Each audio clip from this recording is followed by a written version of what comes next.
democracia, del sentido de la seguridad, conjuntamente con llevar adelante una gestión que en un ministerio recientemente creado, ¿no? Y hablando del ministerio, le vamos a dar la palabra al doctor Leonard Schwanian, quien tuvo también a cargo el Ministerio de Justicia, después el Ministerio de Justicia y Seguridad en la provincia de Buenos Aires.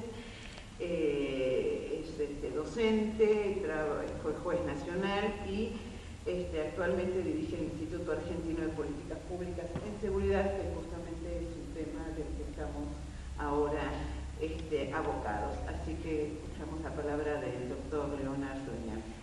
Bueno, muchas gracias. Buenas noches a todos, todas. No tengo... Voy a retomar algunos... Hola, ahora sí. Voy a retomar algunas de las cosas por las que transitó Ileana. Bueno, casi es imposible no referirse a ella cuando uno habla de seguridad hoy. Pero me gustaría, y también apelando un poco a la experiencia que me tocó vivir a mí, decir que el concepto de seguridad democrática tiene una contraparte, una contracara, que es el concepto de seguridad autoritaria. Porque me parece que deberíamos hacer una caracterización, una clara distinción para ver también si el tema transita solo por lo discursivo y en dónde debemos poner nuestros acentos a la hora de verdaderamente producir un cambio favorable en las condiciones de investigación, persecución penal, prevención, etc. Cuando yo me hice cargo del Ministerio de Seguridad en la provincia de Buenos Aires, una de las primeras cosas que hice fue llevar adelante una encuesta de victimización, año 1998. Y en esa encuesta de victimización, no la sabía por entonces, quiero aclarar que la primera encuesta de victimización se hace en Argentina en 1988, se hace a través de la Fundación que presido, que fue una encuesta de victimización para la ciudad de Buenos Aires. Muy poca experiencia, que es lo que caracteriza todo este campo. Lamentablemente todo el campo de la seguridad, del derecho penal, etcétera, es un campo que no está abonado ni arado por investigaciones sociales que permitan sacar algún tipo de conclusión. Hacemos aquella encuesta de victimización y la primera conclusión que nos dio acerca de la pregunta, ¿usted ha sido víctima del delito en los últimos 2 años, etcétera? Solo un 39%, si no 37%, contestó afirmativamente. A la segunda pregunta, ¿teme usted ser víctima de un delito? Casi un 70% dijo que sí, que temía haber sido víctima, ser víctima de un delito. Por fin, cuando se les preguntaba qué falencias o dónde veían que estaban los déficits del Estado en la materia, qué cosas, qué expectativas tenían respecto del quehacer del Estado, contestaron que ellos estaban, que creían que debía producirse un incremento de las penas, que creían que debían restringirse el derecho a la libertad durante el proceso, esto de las excarcelaciones, que había que dotar a la policía de más poderes, y por supuesto más presupuesto, equipamiento, etcétera, etcétera.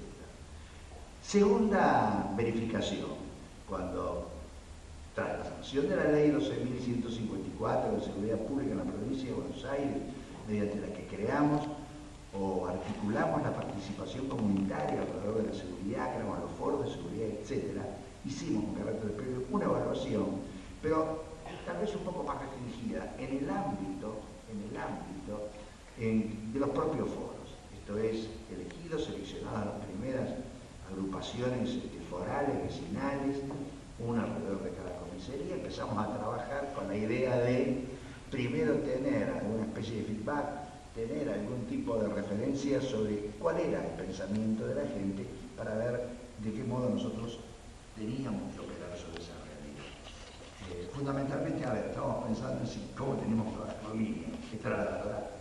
Y cuando empezamos a comentar y a hablar, etcétera, nos encontramos con lo siguiente. Primero, ¿quiénes eran estas personas? Casi eran portavoces del personal policial, casi portavoces. Entonces, iban ahí, tenían entusiasmo, participación, participaban, etcétera, pero reivindicaban mucho una suerte de pertenencia por el grupo policial. Segunda cuestión, a la hora de darles una evaluación, casi coincidían con otra mirada que recogía la victimización, pero más focal, más discriminatorio, la culpa, en particular esto lo salía en Mar del Plata, la tienen los jóvenes, los pibes de las villas, los pibes chorros, las villas, los jóvenes que están en los barrios periféricos. Además entra por una puerta, la idea de la puerta giratoria bendita y famosa, no respetan, no le tienen temor a la policía, y los jueces están más al servicio de la policía que otra cosa. Tercer escalón, cambio ahora totalmente, pero totalmente de escenarios. Y me remonto a la gestión de Giuliani en Nueva York. Y digo esto porque tuve la oportunidad de tener a Giuliani en entrevista. Claro, él vendía como tan exitoso las cosas que él hacía y la doctrina que había generado tolerancia cero. Había un libro que de alguna manera resume todo esto, que se llama Fixing Broken Windows, reparando las vidrieras rotas, que dos periodistas, y a partir de un par de tips se construye una doctrina criminológica. Él decía que, bueno, en fin, si ustedes quieren luchar con éxito respecto a una delincuencia mayor organizada, etc., lo primero que tienen que hacer es hacer lo que hice yo. No dejen pintar grafitis en las paredes, donde hay un vidrio roto hay que repararlo inmediatamente porque después se imita y aparecen otros vidrios rotos, etc. Y no permitan desórdenes, que los jóvenes estén en las esquinas, que los jóvenes se reúnan, porque si se reúnen los jóvenes ahí de pandillas, recuperen los espacios, etcétera, etcétera, y fundamentalmente los chicos saltaban los molineros, ese tipo de cosas. El hombre había construido algo que lo vendió como consistente, no tolero todo esto es la tolerancia cero, a partir de acá yo digo la ciudad de Nueva York más seguridad. A decir verdad, la seguridad de Nueva York, que verdaderamente tenía un índice bastante elevado en ese momento de inseguridad, de los años 1997, 98, empezó a mejorar sustancialmente cuando empezaron a aplicarse las políticas bienestaristas del gobierno de Clinton, y entonces los que dormían en la calle, en cajones de esas cajas grandes de cartón en la esquina de, por ejemplo, la Quinta Avenida 57, 59, eso se veía y se lo señalaban sin vista. Bueno, lo cierto es que teníamos ese tipo de percepción, doctrina, etcétera, que se tendía a expandirse y a persuadir a la opinión pública y a querer ganar carta de ciudadanía internacional. Y finalmente, menciono también dentro de este contexto, que va nutriendo opinión, muestra a gente cómo piensa, etcétera, otra doctrina aplicada por los Estados Unidos de los 3 strikes and you are out, los 3 golpes y estás afuera, los 3 delitos que una persona comete y que van a implicar que termine preso de por vida, pudiendo ser una cárcel, ¿no es cierto?, por su peligro social. Obviamente se trata de una mirada sobre el tema de la inseguridad que nada tiene que ver con concepciones, ya ni siquiera digo democráticas, mínimamente éticas, y acerca de la función de la pena, etc., que violan el principio de culpabilidad y todos los principios del derecho penal. Obviamente que yo hago alusión a todo esto porque esto era, de alguna manera, una opinión dominante. Entonces, la primera cuestión que se planteaba y se plantea, a decir verdad, y se plantea hoy, a decir verdad, ¿no es cierto?, es justamente cómo hacer para cuando la demanda social intensa, asusada por la prensa, por la criminología mediática, como dice Raúl en su libro, cuando esa opinión pública es exacerbada hasta el hartazgo, mediante la demostración o la puesta en escena de un hecho que a lo mejor que puede ser un hecho lamentable y desgraciado como la niña Candela, pero que hace meses o meses, no sé cuánto tiempo, nos tiene a todos sobre aguas acerca de, bueno, vamos siguiendo la investigación por televisión, lo que todos conocen. Es decir, a ver, ¿cómo se construye una política democrática, respetuosa de derechos humanos en materia de seguridad, si yo no tengo capacidad o posibilidad de operar sobre una demanda social larvada, ¿no es cierto?, que puede ser excitada por elementos externos, mediáticos, etcétera, en cualquier momento. Este es para mí, de alguna manera, el problema vigente, porque yo no creo que esto lo hayamos superado. Como decía Ileana, sí superamos, creo yo, lo discursivo. Y es cierto que todo el mundo hoy por hoy viene diciendo lo mismo. A nadie se le ocurre hoy decir, por ejemplo, que el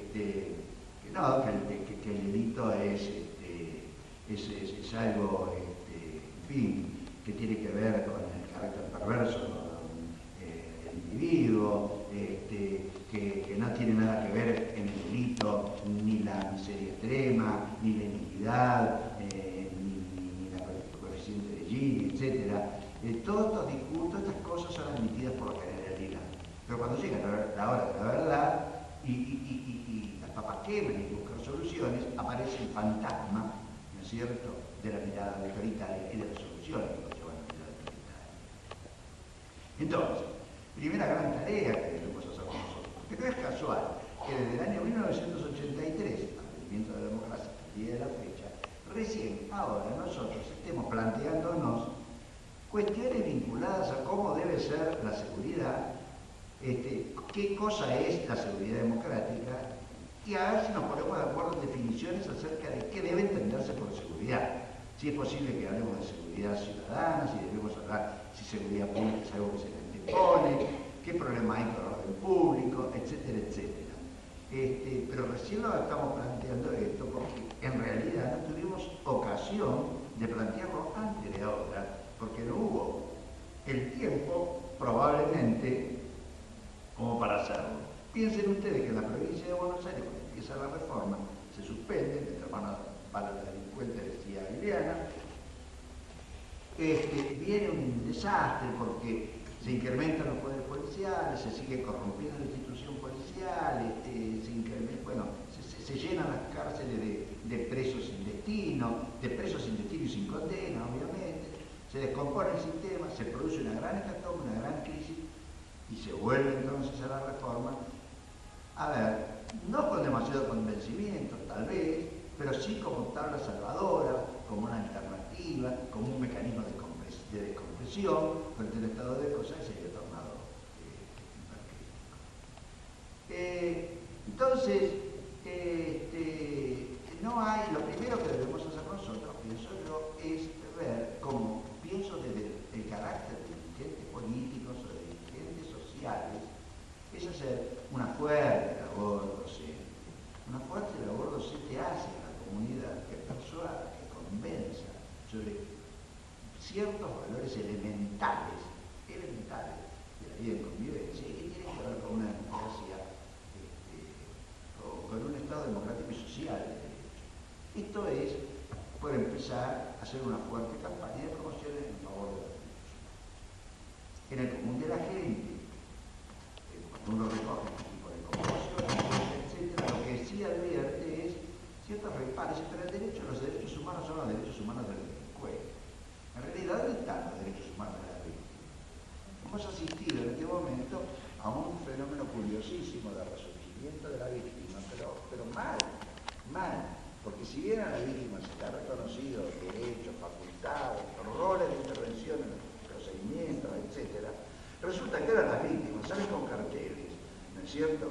Se olvidan incluso de lo que efectivamente les pasó y van a demandar, utilizando los medios de comunicación permanentemente por todos lados, se cartelizan, se asocian, etc. Y en realidad el fenómeno que están produciendo, por supuesto probablemente no querido, pero alentado por un protagonismo que seduce, el protagonismo de la víctima es un protagonismo importante, fuerte, y que es aprovechado, por cierto, por los medios de comunicación. Y que ponen a las víctimas que piden, ponen a las víctimas que lloran, ponen a las víctimas que sufren, reavivan y reproducen cuantas veces sea necesario el conflicto de la víctima, la razón por la cual la víctima pide, etcétera, etcétera, y nos ponen a todos en una situación de crisis, de conflicto, etcétera, que dista de corresponderse con la realidad. En ese sentido, si nosotros compulsamos las estadísticas del crimen en la República Argentina, en particular las vinculadas con el homicidio, las cotejamos con las de otros países, etcétera, bueno, nosotros tenemos una situación que no es, que no justifica un elevado grado de crispación social, aunque sí la preocupación de todo gobierno de reducirla a su mínima expresión. Entonces, la primera cuestión es dar esta suerte, yo diría, de lucha, de batalla cultural. Por supuesto, acompañada de cuantas reformas de naturaleza institucional uno deba llevar adelante y debe empezar por reformar lo que más reformable es. Y lo que es más reformable son las policías, los aparatos de poder policial. ¿Por qué? Porque son, en realidad, el último reducto en donde ha quedado anidada, yo diría, resabios más críticos, más perversos de la dictadura militar. ¿Por qué digo esto?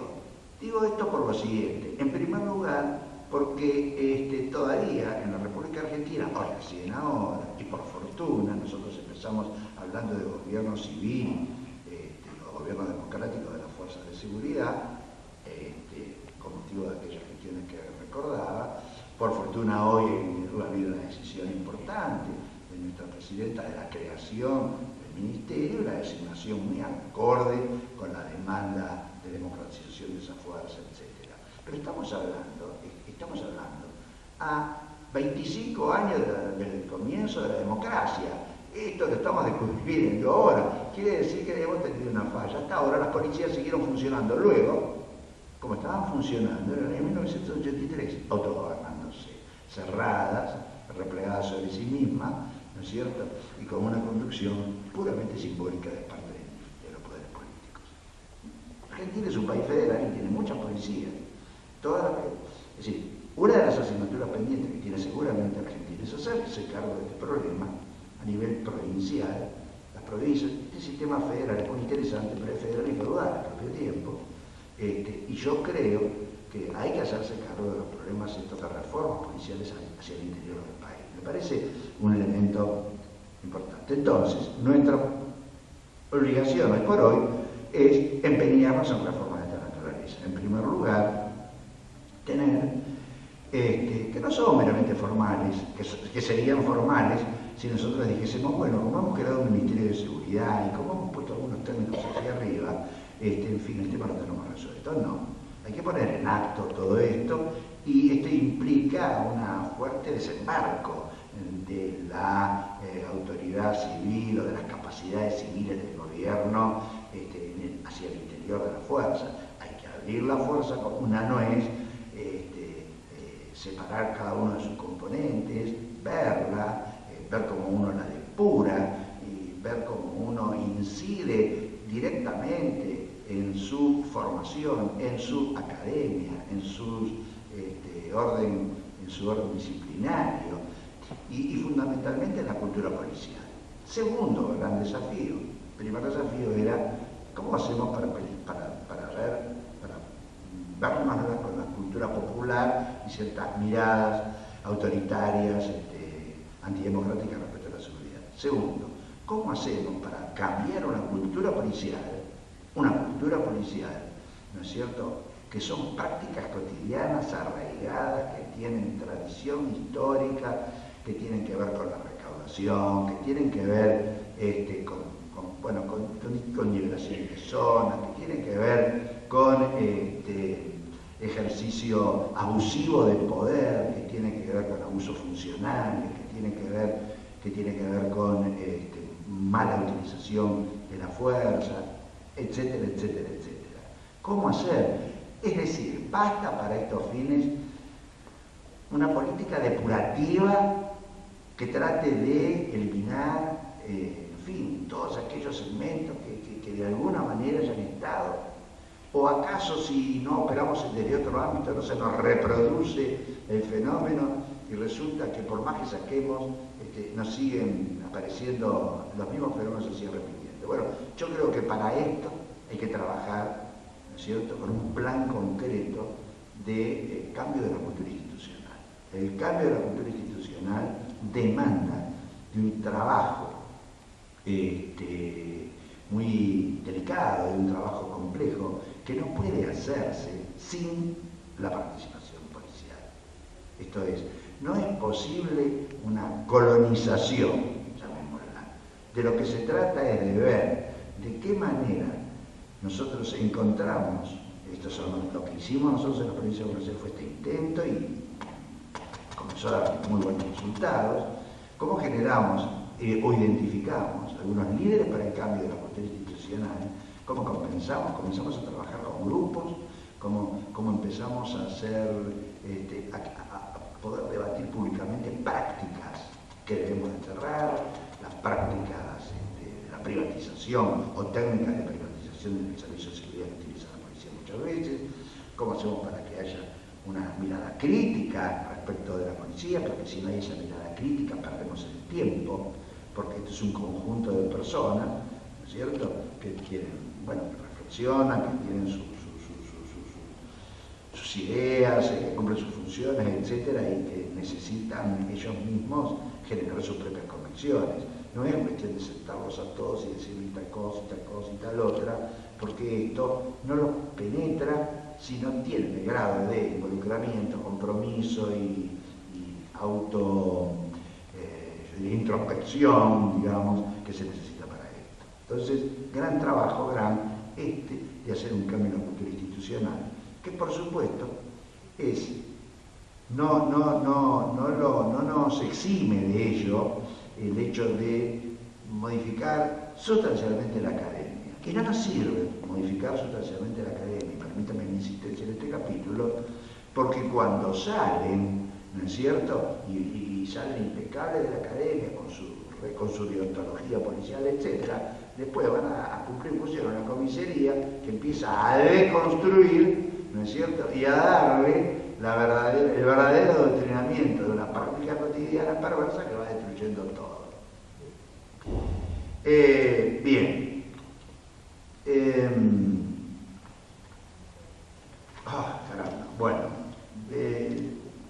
ciertamente que uno de los objetivos después de tantos años, etcétera, es hacer carne en todo el tema de política de derechos humanos al interior de las fuerzas de seguridad y en la concepción de la formulación de las políticas públicas. Y ser consciente de que hay obligaciones negativas por parte del Estado, qué cosas el Estado no puede o debe hacer, de qué cosas no se puede valer. Por ejemplo, es extraordinariamente útil la doctrina, en este sentido construida por el gobierno, de que no se criminaliza la protesta social, no criminalizar la protesta. Esto parece a lo mejor para mucha gente le molesta, la gente prefiere a lo mejor una policía mucho más activa, sáqueme este piquete de acá, sáqueme el otro lado, ya que así no puedo vivir, etcétera, etcétera, etcétera, ¿no es cierto?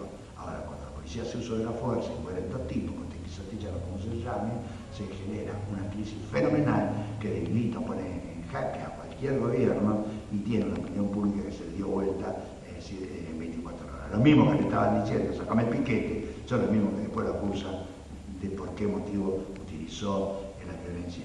Y por el otro lado, yo creo que tiene que ver también con que la policía tenga una práctica o aprenda una práctica de alternativa al uso de la violencia y de la fuerza, que es también recuperar o crear una función mediadora que lo habilite al diálogo y que lo haga verdaderamente cumplir la función de policía y proximidad.